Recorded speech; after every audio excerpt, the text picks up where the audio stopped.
आजकल हमें समाचार पत्रों में हर रोज पढ़ने को मिलता है हनी ट्रैप में। ये होता क्या है हनी ट्रैप?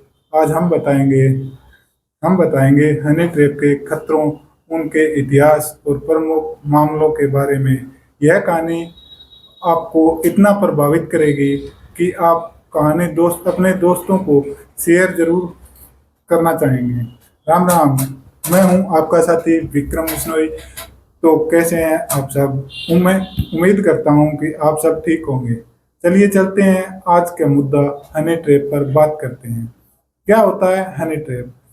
हनी ट्रैप एक ऐसी रणनीति होती है जो किसी व्यक्ति विशेष को लुभाने का काम करती है, उसे अपने चुंगल में फंसाने का काम करती है, किसी को अपने प्रति आकर्षण करने का काम करता है, या किसी प्रकार का लालच या रोमांटिक सामान का उपयोग किया जाता है ताकि उस व्यक्ति से गोपनीय जो निजी जानकारियां होती हैं वो प्राप्त की जा सके, उस व्यक्ति को ब्लैकमेल किया जा सके, या किसी अन्य उद्देश्य के लिए उस व्यक्ति का शोषण किया जा सके। यह आमतौर पर जासूसी, खुफिया एजेंट ऑपरेशन या आपराधिक गतिविधियों में इस्तेमाल होता है। इसमें कोई व्यक्ति, अक्सर आकर्षण पुरुष या महिला, लक्षित व्यक्ति को अपने जाल में फंसाने के लिए भावनात्मक और शारीरिक निकटता का दिखावा करता है।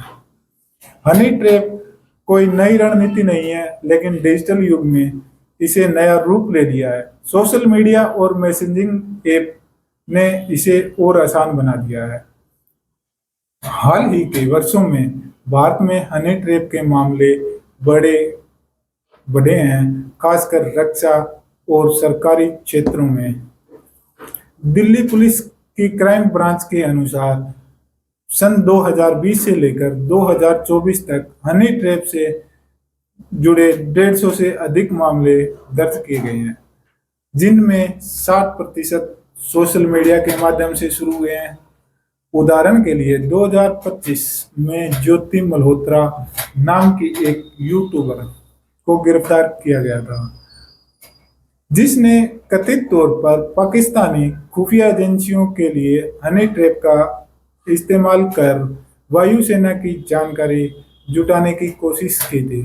2016 से लेकर 2023 तक भारत में साइबर अपराधों में 24% की वृद्धि दर्ज की गई है, जिनमें हनी ट्रैप से जुड़े मामले भी शामिल हैं।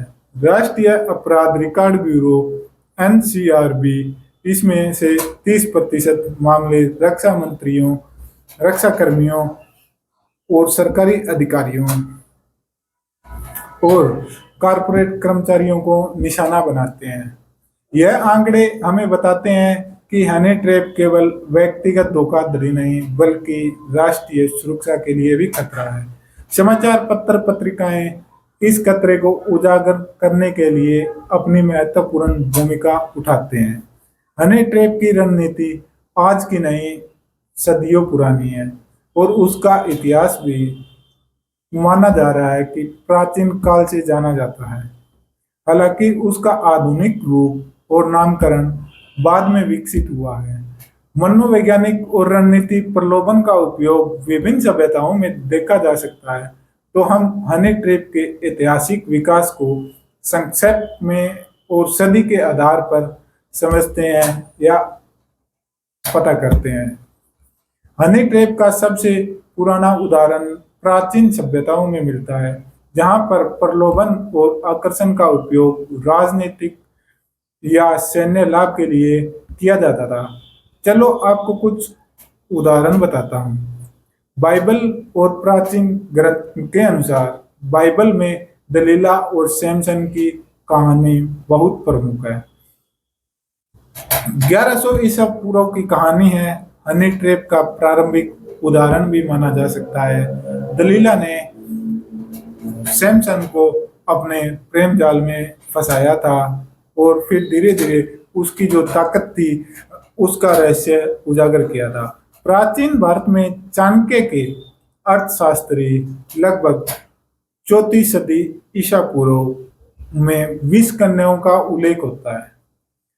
ये 20 कन्याओं को शिक्षा दी जाती थी, उन्हें ट्रेनिंग दी जाती थी कि वो अपने शत्रुओं को नष्ट कर सके। प्राचीन मिस्र में और रोम क्लियोपेट्रा 30 ईसा पूर्व ने अपने आकर्षण और बुद्धिमत्ता का उपयोग कर मार्क एंटनी और जूलियस सीजर जैसे शक्तिशाली पुरुषों को प्रभावित करने के लिए किया था, जो राजनीतिक हनी ट्रैप का एक अच्छा खासा उदाहरण हमें देखने को मिलता है। मध्यकाल में प्रलोभन का उपयोग सामाजिक और युद्धकालीन रणनीतियों में देखा गया था। यूरोप में जासूसी और गुप्तचर प्रणाली में महिलाओं को प्रलोभन के लिए इस्तेमाल किया जाता था।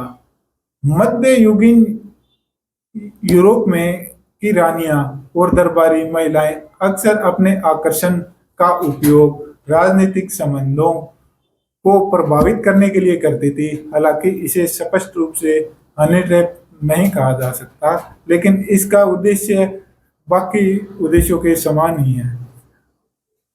चीन में तांग और सोंग राजवंशों ने सातवीं सदी से लेकर 13वीं सदी तक गुप्तचर महिलाओं को इसकी ट्रेनिंग दी थी, जो अपने शत्रु अधिकारियों को लुभाकर उनकी निजी जानकारियां प्राप्त करती थी या उनकी सैन्य शक्तियों के बारे में पता लगाते थे। अब बात करें आधुनिक युग में, तो आधुनिक युग में 20वीं सदी में हनी ट्रैप का इस्तेमाल आधुनिक रूप से सामने आया था, खासकर शीत युद्ध सन 1947 से 1991 तक के दौरान, जब जासूसी और खुफिया गतिविधियां अपने चरम पर थी। इस समय इसे औपचारिक रूप से हनी ट्रैप का नाम दिया गया। शीत युद्ध सोवियत संघ को केजीबी और पश्चिमी खुफिया एजेंसियों जैसे CIA हनी ट्रैप का उपयोग करते थे। उदाहरण के लिए 1960 के दशक में केजीबी ने सवेलो महिला जासूस और रेवेन पुरुष जासूस को प्रशिक्षित किया था, जो लक्ष्य को प्रलोभन में फंसाकर गोपनीय जानकारियां निकलवाते थे। सन 1986 में प्रसिद्ध मामला मोर्डेचाई वानोनो, जो कि एक इजरायली परमाणु टेक्नीशियन था, को मोसाद की एक महिला एजेंट चेरिल वेंटो ने अपने हनी ट्रैप में फंसाया और जो इजराइल परमाणु टेक्नीशियन मोसाद मोर्चेई वानोनो है, उसे लंदन से इटली बुलाया, जहां उन्हें गिरफ्तार कर लिया गया। 20वीं सदी के अंत में भारत में ही हनी ट्रैप के मामले रक्षा और सरकारी क्षेत्रों में सामने आए। 1980 और 90 के दशक में कुछ विदेशी खुफिया एजेंसियों ने भारतीय अधिकारियों को निशाना बनाया। 21वीं सदी में डिजिटल तकनीकी और सोशल मीडिया ने हनी ट्रैप को और विस्तृत कर दिया। अब यह केवल व्यक्तिगत मुलाकातों तक सीमित नहीं रहा, बल्कि ऑनलाइन प्लेटफॉर्म जैसे व्हाट्सएप, फेसबुक, डेटिंग ऐप के जरिए भी किया जाता है। भारत में 2020 से 24 के बीच में हनी ट्रैप के 60% मामले सोशल मीडिया से शुरू हुए और यह आंकड़ा दिल्ली पुलिस का है। हनी ट्रैप की शुरुआत कम से कम प्राचीन काल की पहली सदी ईसा पूर्व और उससे पहले की मानी जा सकती है, जब प्रलोभन का उपयोग कर राजनीतिक और सैन्य लाभ के लिए किया जाता था। हालांकि इसका औपचारिक और संगठित रूप 20वीं सदी में विशेष रूप से शीत युद्ध के दौरान विकसित हुआ। 21वीं सदी में डिजिटल तकनीकी ने इसे और व्यापक और जटिल बना दिया था। यह रणनीति मानव वैज्ञानिकों की कमजोरी को समझकर समय के साथ विकसित हो रही थी। अमेरिकन साइकोलॉजी संगठन 2023 के अनुसार 70% लोग अपने जीवन में कभी न कभी भावनात्मक एकाकीपन का अनुभव करते हैं और हनी ट्रैप करने वाले लोग उनकी इसी कमजोरी का फायदा उठाते हैं, जिससे अत्यधिक उनकी प्रशंसा करके और उनका ध्यान देकर लक्ष्य को या जो लक्षित व्यक्ति है उसको भावनात्मक रूप में बांधा जाता है। यह तकनीकी मस्तिष्क में डोपामाइन और ऑक्सीटोसिन जैसे रसायनों को उत्तेजित करती है, जिससे व्यक्ति अपने तर्क संगत यानी अपने अच्छे के लिए निर्णय लेने में असमर्थ हो जाता है। यह एक बड़े सामाजिक राष्ट्रीय सुरक्षा मुद्दे का हिस्सा है। राष्ट्रीय अपराध रिकॉर्ड ब्यूरो एनसीआरबी के 2023 और 24 के आंकड़ों के अनुसार भारत में हनी ट्रैप के 150 से अधिक मामले दर्ज हुए हैं, जिनमें से 40% में यौन आकर्षण का उपयोग किया जाता है। पर कुछ लोग जोखिम उठा लेते हैं और पुलिस को सूचना दे देते हैं, जिस कारण वह बच जाते हैं, लेकिन कई लोग शर्मिंदगी और सामाजिक दबाव के कारण चुप रहते हैं।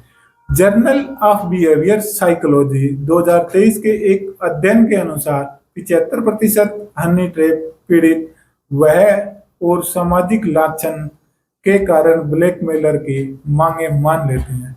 हनी ट्रैप के मनोवैज्ञानिक दल जो भावनात्मक कमजोरी, यौन आकर्षण और बैंक का शोषण करता है, यह राष्ट्रीय सुरक्षा के लिए भी खतरा बना हुआ है। प्राचीन काल से चली आ रही यह रणनीति जो पहली सदी ईसा पूर्व में दलीला सैमसंग की कहानी से लेकर 20वीं सदी के शीत युग, 21वीं सदी के डिजिटल युग तक विकसित हुई और आज भी प्रासंगिक है।